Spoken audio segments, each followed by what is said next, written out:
The United States Geological Survey reported a magnitude 4.8 earthquake, Celebes Sea, 73 kilometers southwest of Coronado, Philippines, on Monday, July 3, 2023 at 6:20 p.m. local time at a very shallow depth of 54 kilometers.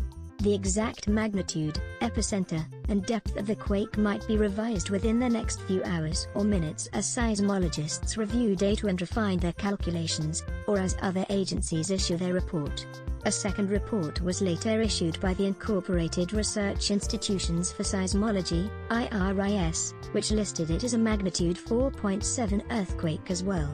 Other agencies reporting the same quake include the German Research Center for Geosciences, GFZ, at magnitude 4.4, France's Réseau National de Surveillance Sismique, RENAIS, at magnitude 5.0, the Candelier Observatory and Earthquake Research Institute in Istanbul, COERI-RETNC, at magnitude 4.5, Romania's National Institute for Earth Physics, NIEP, at magnitude 5.0, and the Citizen Seismograph Network of Raspberry Sheikh at magnitude 4.7.